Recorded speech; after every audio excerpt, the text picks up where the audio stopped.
Hi, my friends and family, students and teachers. My name is Trey's Myth, and this is my YouTube channel, Trey's Myths and Tunes. And today, my discussion is called How Jesus is an Imposter God, Separating You from the True Christ. How Jesus is a jailer, enslaving your soul in the reincarnation death trap.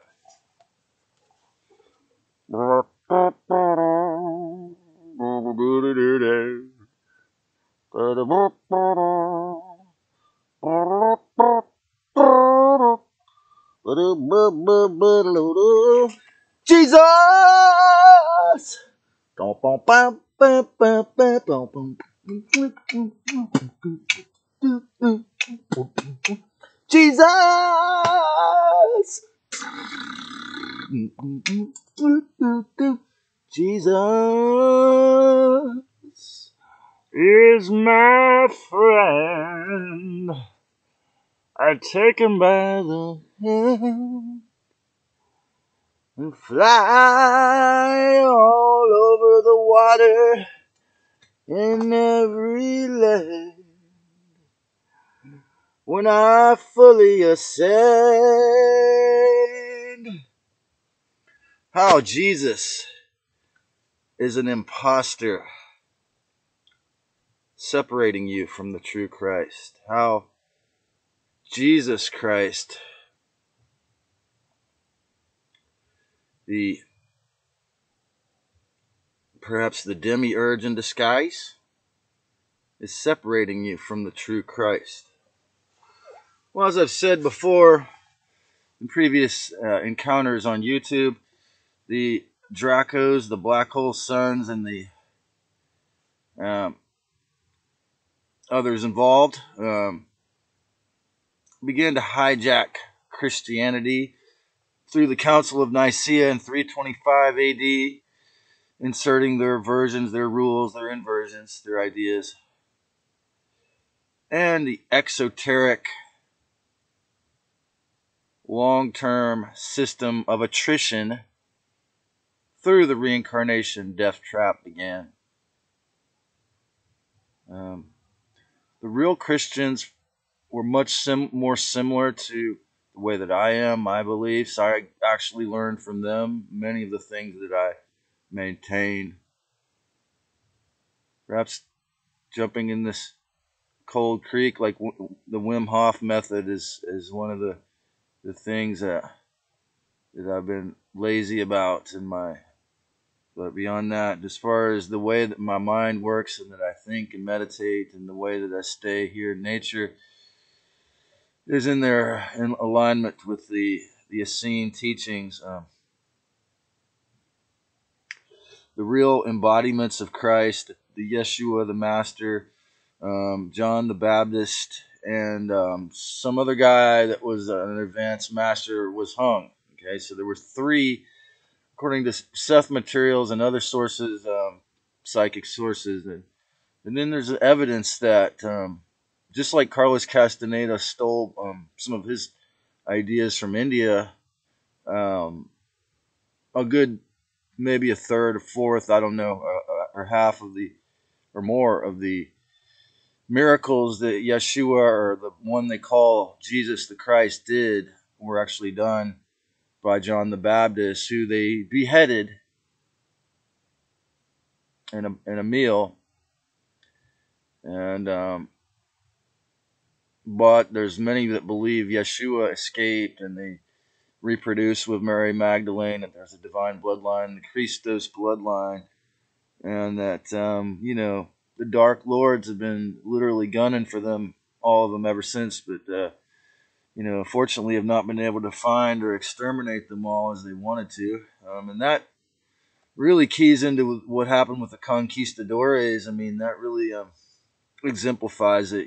They killed everyone who practiced, respectful nature, magic, natural healing, and esoteric, sacred, divine herbology, and mental herbology and understanding the connection to the Christ in the Gnostic way, as do all shamans, all Native Americans have a direct relationship with the Most High if they're real.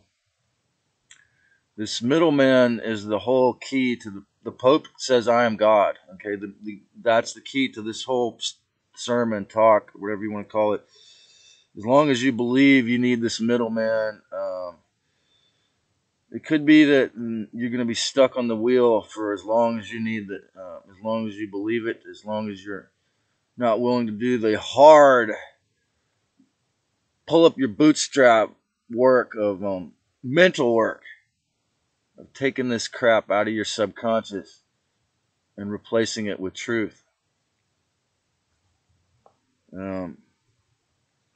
So, isn't this a good analogy? Is someone who is a Bible thumper, who believes in mainstream religion, or at least Western, monotheism, and never questions what the church says, do they have a welfare check for the mind? Are they dependent on an outside source to give them their basic sustenance mentally or emotionally?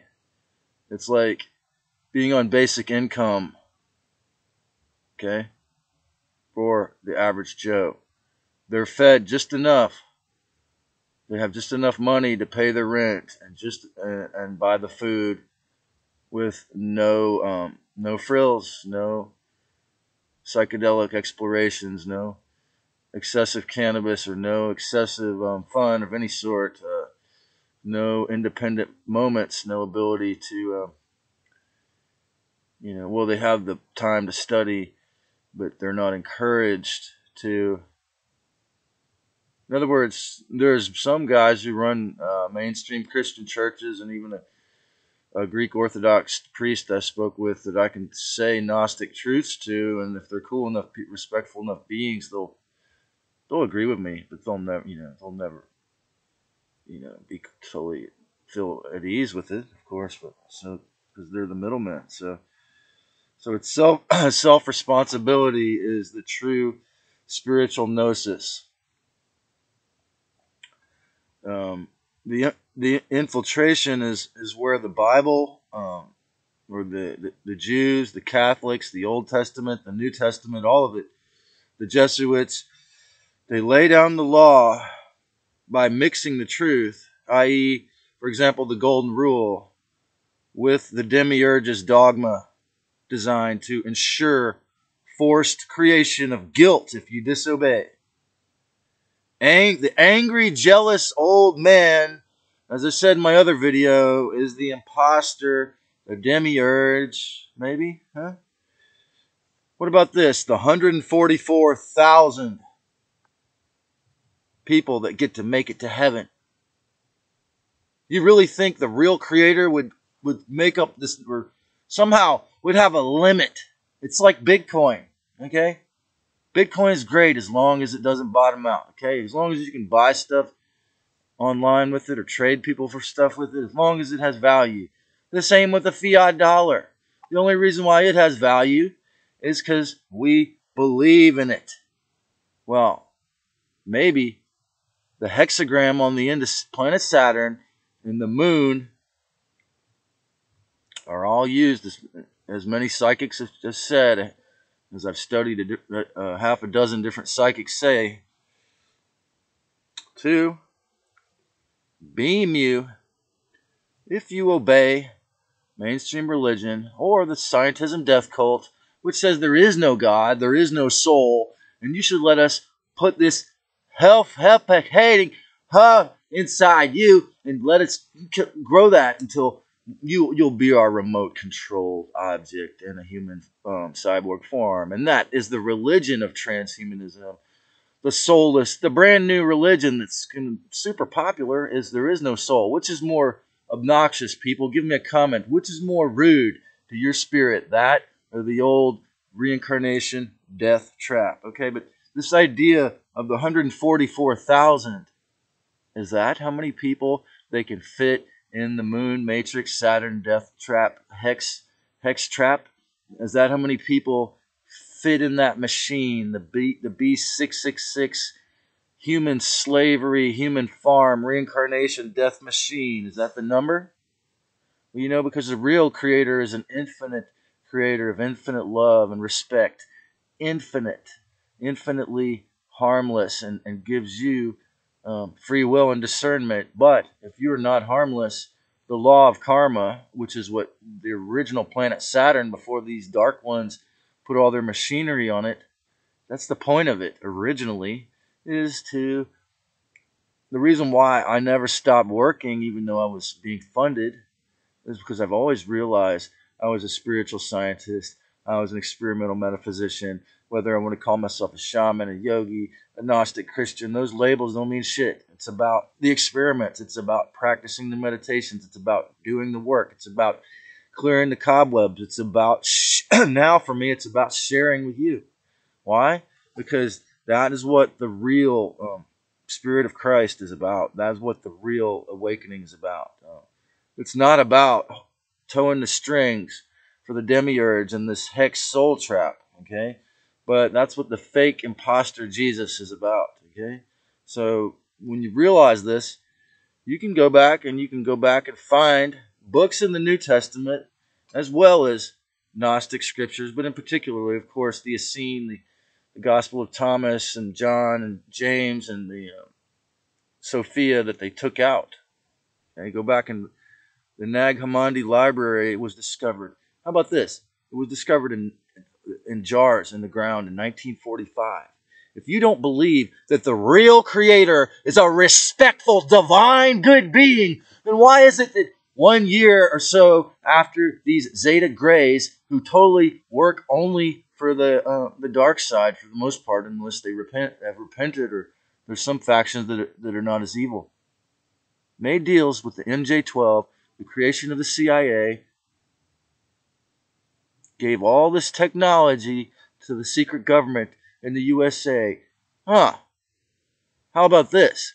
Maybe because the real creator, the Christos, is so loving, is so respectful, that they orchestrated for this man to unearth those jars so that people would know what the real Christ is when the Satans came down with their most powerful remote control sterile slaves called the Zetas to terrify and coerce and bribe the government into letting them take over parts of it. Well, guess what? We're at the point in the year 2023 years after Yeshua supposedly was born that's over. And partly because those jars were discovered in 1945. And I'm not the only one.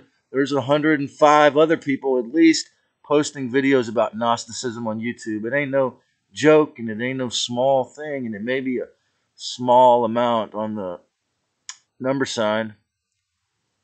But you know what? The truth is growing every day. The people who respect truth are growing in numbers every day. So they create the guilt if you disobey, the angry, jealous old man God, imposter, the Saturn moon main hex trap. But the real heaven has no limits. Hell is always temporary in reality because it's created by the consciousness trapped within humans or within other bodies that are inverted in their belief structures that have no respect. It's created by the disrespectful. It lasts as long as all their black magic rituals go on, and as long as people believe the mainstream media and the Hollywood horror movies, and as long as people believe what the dark ones tell them. Heaven is eternal, an eternal, omnidirectional, timeless now if you're awake. As I've said before, Yeshua, the disciples said to Yeshua, when will we find heaven, Master? When we're enlightened or when we die, when we're born again? He said, if you had eyes to see, you would see it now. Christ is personal ascension, self-directed, yet born-again people truly must help others escape the trap as much as they can. True Christianity is pure oneness. If you enjoyed this, subscribe, and many thanks, many Blessings and one love to you all.